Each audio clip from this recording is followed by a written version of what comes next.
Hey, have you ever noticed how your depth seems to throw people off? Like the more you think, the more you feel like you don't quite fit in? Maybe your silence, your questions, or the way you don't just go along with shallow expectations makes others, especially women, pull back, misjudge you, or even throw shade your way. Søren Kierkegaard once said, people demand freedom of speech as a compensation for the freedom of thought, which they seldom use. But you think. And that's where the trouble starts. You're not a threat because you're loud or aggressive. You're a threat because you're unpredictable. In a world that mistakes predictability for safety, a guy who thinks for himself becomes a problem just by being. Relationships today, they're often built on comfort, not truth. But a sharp guy like you see through the illusions.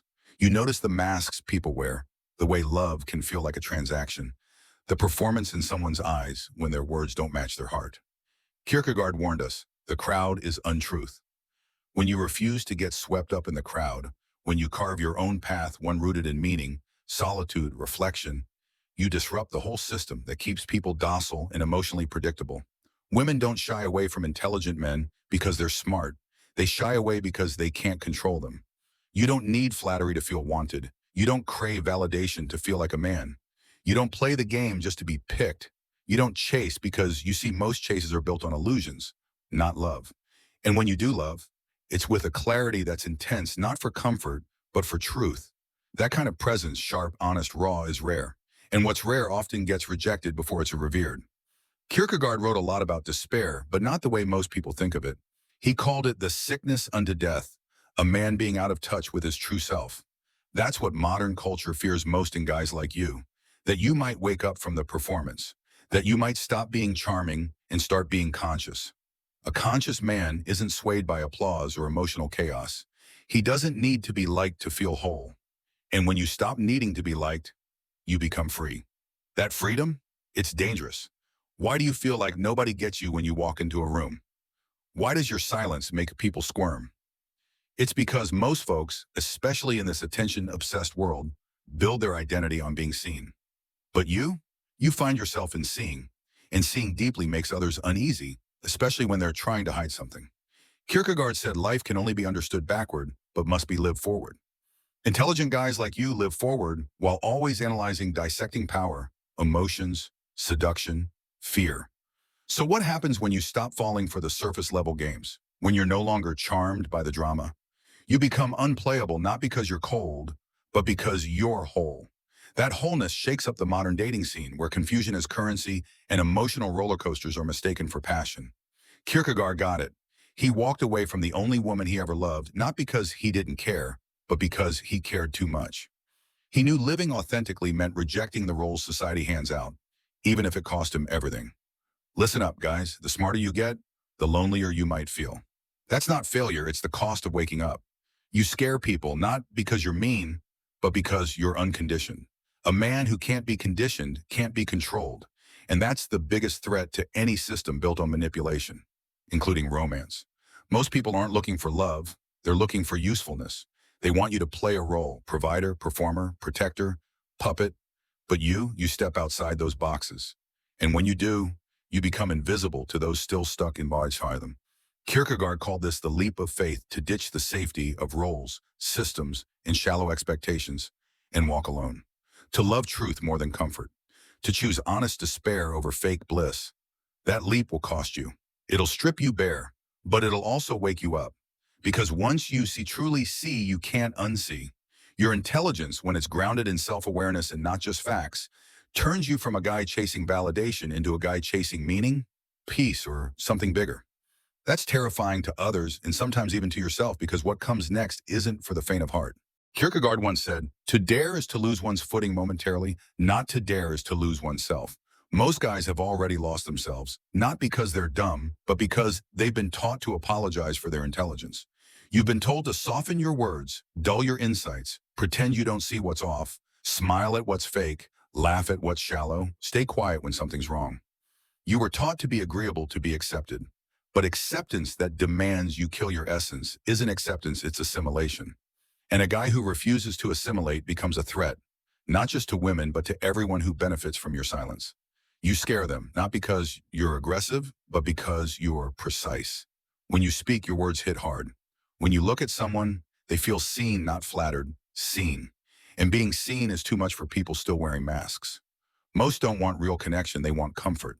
They want their illusions propped up. But you dismantle illusions everywhere you go, especially in love. Because for you, love isn't a game, a power play, or a replay of childhood wounds. It's truth. And truth doesn't always feel warm and fuzzy, it feels real. That's why you face resistance. That's why you get confusion, even hostility. Your presence challenges the system that rewards performance. You don't beg, you don't chase, you don't explain yourself a dozen times to be understood. You walk away not out of anger, but because your soul refuses to be sold off for convenience. That kind of man, calm, grounded, self-possessed, is scarier than any loudmouth tyrant. Why? Because he's not reacting, he's choosing. And choosing consciously, authentically, is the greatest rebellion in a world like this. Why do intelligent guys unsettle modern women? It's not because women are shallow or cruel. It's because we're all conditioned to expect performance, not presence. And you can't fake presence. You bring your whole self or nothing at all. That's raw, unfiltered, and demands a level of self-awareness most aren't ready for. Kierkegaard lived this. He loved Regina Olsen, but he left her not because he was heartless, but because his inner world was too vast, too wild to be tethered to someone else's expectations. That's the paradox of the intelligent man.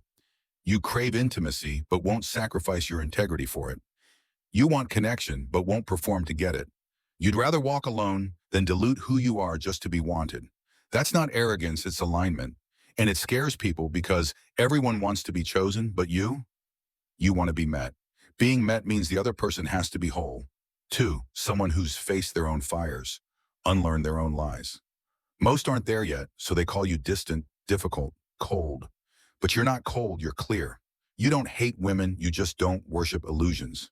You don't hate love, you just refuse to call dependency love. You've seen too much to play blind, and that's what unsettles them. You're not manipulable, not predictable, not waiting for someone to tell you who to be. Kierkegaard said, the most common form of despair is not being who you are. But you're different. You're chasing who you are beyond the noise, the roles, the need for approval. That journey will cost you popularity, comfort, maybe even love. But what you gain is bigger: selfhood, sovereignty, sanity. You stop looking for someone to complete you because you no longer feel incomplete. And that, my friend, is when you become truly dangerous, not to others, but to the system that thrives on broken men. All right, let's dive deeper. You're starting to see how your intelligence, your clarity, sets you apart, and not always in a cozy way.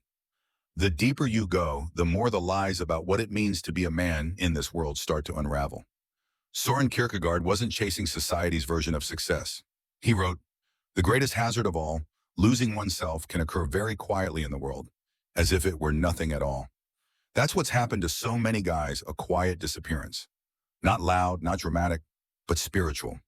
They've lost themselves trying to be likable, charming, whatever the room demands, until one day they look in the mirror and don't recognize the guy staring back. But you can't fake it for long. That tension builds inside you. You start noticing what others call confidence is often just arrogance. What they call love is often dependency. What they call chemistry is often trauma talking. You see, and once you see, you suffer. That's the price of awareness.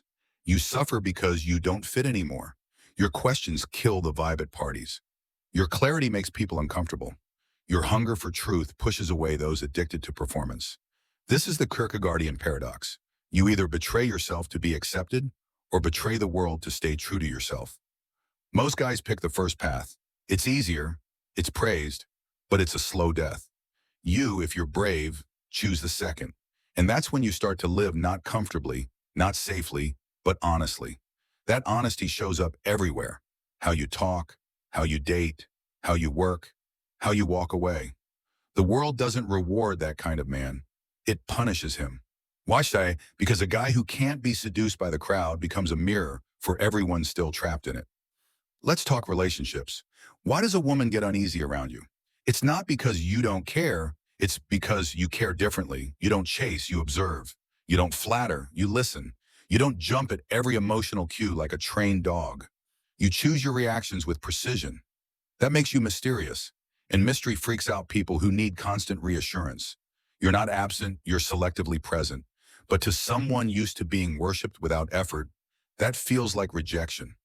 You don't worship, you discern. When your intelligence pairs with emotional clarity, it's like spiritual X-ray vision.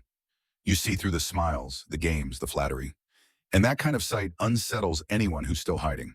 Kierkegaard was big on the idea of becoming a self, not a social role, not a performer, not a reflection of other people's expectations, but a true self. That takes silence, stillness, reflection, solitude. Four things our culture can't stand. Why? Because a guy who sits in silence too long might stop buying into the noise. He might stop conforming. He might stop apologizing for who he is. And scariest of all, he might stop chasing what was never worth his time. Want to freak people out? Walk into a room and don't seek attention. Just watch. Don't over-explain. Speak clearly. Set boundaries without yelling. Be kind but not spineless. Be romantic but not desperate. Watch how people shift around you. They sense when a man is grounded, and most don't know what to do with it, especially when you're not putting on a show. Kierkegaard wrote, "Once you label me, you negate me. You can't be labeled. Cold? Nah, you're composed. Arrogant? Nope. Self-respecting. Aloof? Just discerning. Labels are easier than reflection, so people slap them on to make your clarity less threatening. But don't let that shake you. Let it sharpen you. Let it deepen your solitude. You weren't built to be everyone's comfort zone. You were made to be a man in the Kierkegaardian sense, awake, faithful to truth, ready to walk alone if that's what it takes to keep your soul intact." Here's the hard truth. Most guys still look to the crowd for validation. They measure their worth by how many likes they get, how many smiles they spark, how many people clap when they talk. But that applause is a trap. It trains you to mold yourself into what others want, not what's real inside you. The smarter you get, the less applause you'll hear. Why? Because you're not playing for the crowd anymore. You're playing for your soul. And most people don't clap for that. They stare, they question, they back away. You scare them not because you're cruel, but because you're clear. In a world obsessed with noise, your silence is disruptive.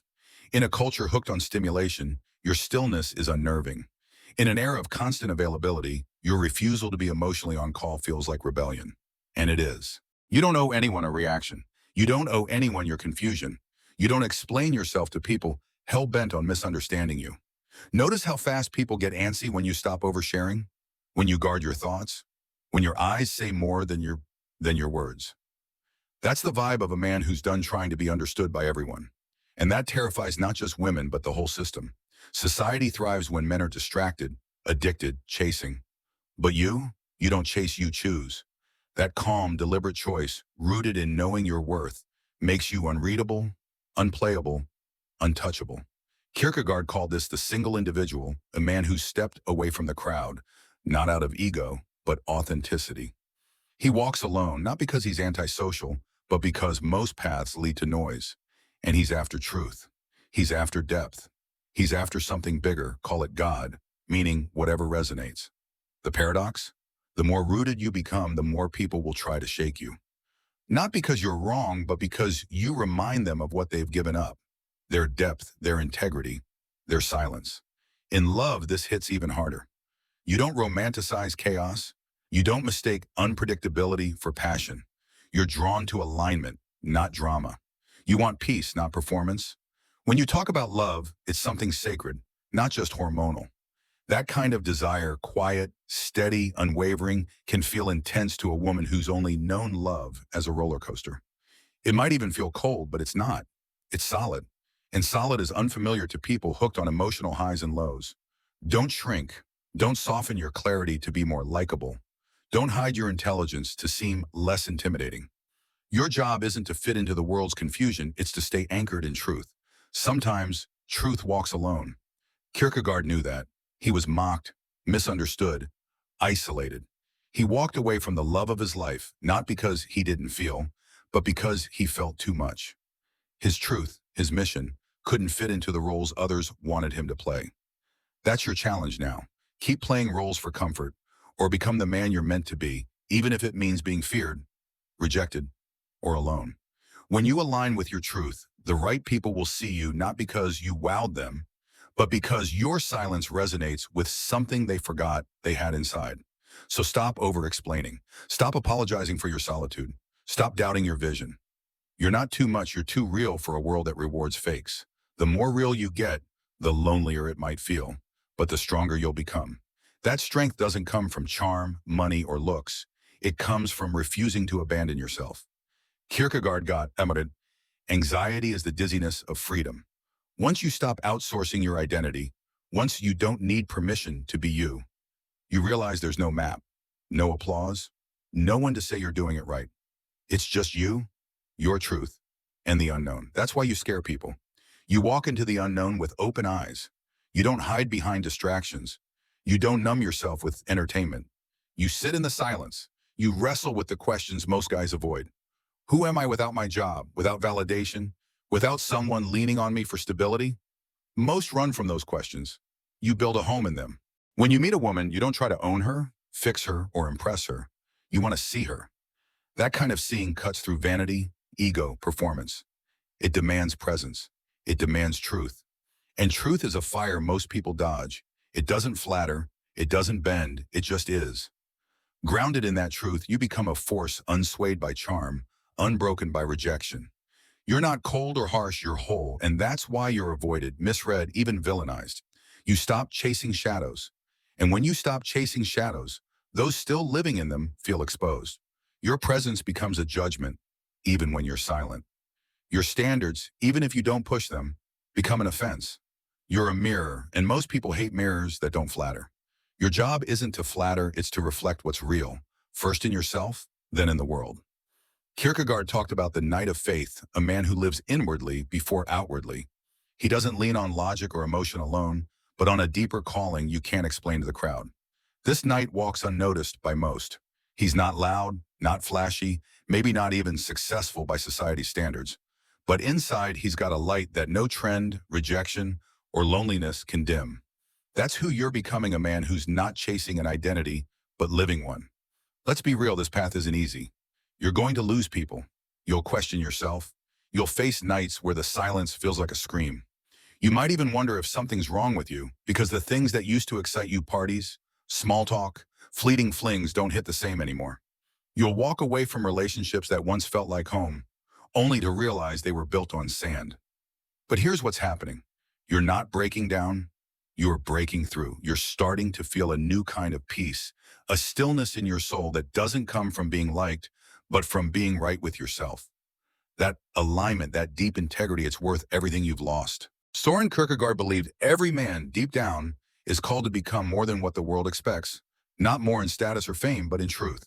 He wrote, "What I really lack is to be clear in my mind what I am to do, not what I must know." That's your transformation. It's not about knowing more, it's about becoming more. Becoming a man defined not by reactions, expectations, or passing desires, but by an unshakable commitment to your truth, no matter the cost. You've felt it, the weight of solitude, the sting of being misunderstood, the exhaustion of being the only one in the room who sees through the noise. That pain, it's sacred. That loneliness, it's not your enemy, it's your proving ground. When you learn to walk alone, to sit in silence, to observe without reacting, to love without losing yourself, you become untouchable. The intelligent man who lives by Kierkegaard's truths doesn't fear rejection because he's not chasing approval. He's chosen himself, and that changes everything. It changes how you love. You stop seeking someone to fill your quiet and start looking for someone who respects it. It changes how you work. You stop performing for a paycheck and start building something that reflects your core.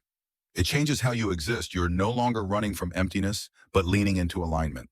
This alignment makes you rare, not because you're better than anyone else, but because you've dared to face what most avoid, the raw, unbearable light of your own potential.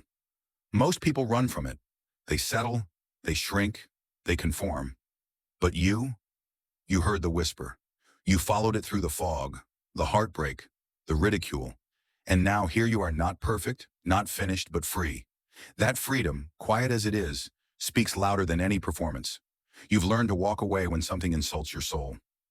You've learned to say no, not to hurt, but to protect. You've learned peace comes not from others' presence, but from the absence of self-betrayal. You've learned love isn't a transaction, it's a mirror.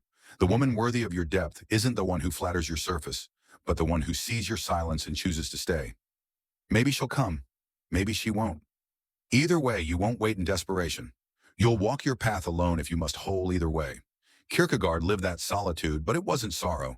His pain became scripture, his questions became fire, his writings a map for guys like you men who feel too much, think too deeply, and refuse to perform for claps.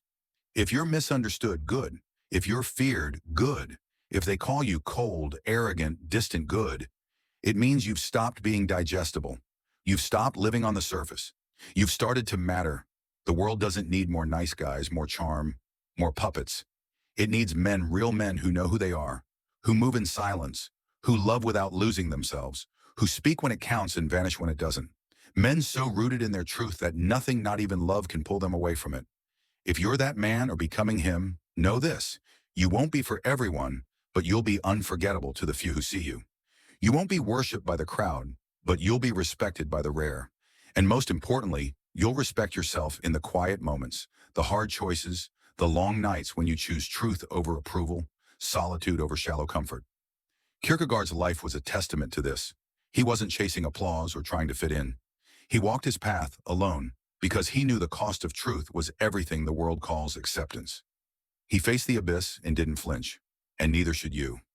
You're not too quiet, too deep, too intense, too much. You're becoming whole. In a fragmented world, wholeness is terrifying because it can't be manipulated, seduced, or bought. Above all, it can't be ignored. You're not broken, you're becoming. And what you're becoming is what the world both craves and fears. A man unmoved by lies, even the ones he once told himself. If this resonates, don't let it stop here. Hit that like button. Share this with someone still lost in the noise. Subscribe for more truths they don't teach in school. And if you believe men need to hear this now more than ever, check the link in the description to support the channel. Your voice matters. Your mind matters. Keep walking the path because the deeper you go, the freer you become.